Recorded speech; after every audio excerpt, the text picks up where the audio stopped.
na yun, ito na pala yung ano, yung ating estante. Hindi ko na kaya na-update sa ano, tinapos ko na. Pininturahan ko na pati. Gawa ng palagi kasi ng kung dito ang kulog at kidlat. Kaya di ko kaya na-update. Pero ito na, tapos na. Kaya na siya, may pintura na pati siya. Yan.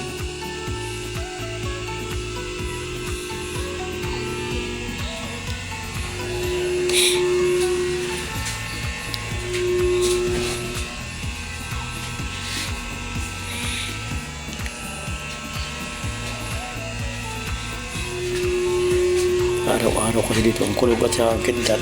Kaya pinapatay ko yung cellphone ko. Hindi ko na i-video.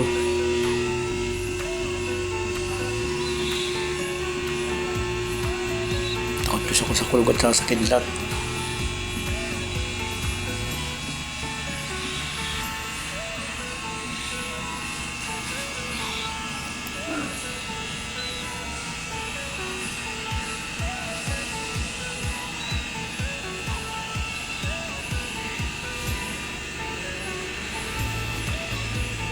Yan, sana magusto ng aking bossing yung pintura.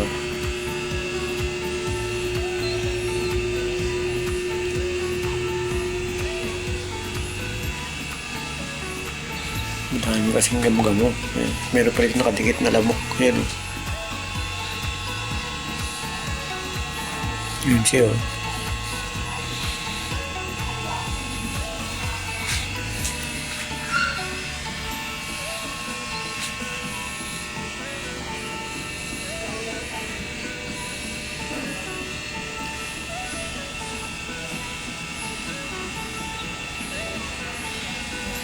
Ayan, in-update ko lang sa inyo mga kamix. Tapos ko na yung estante.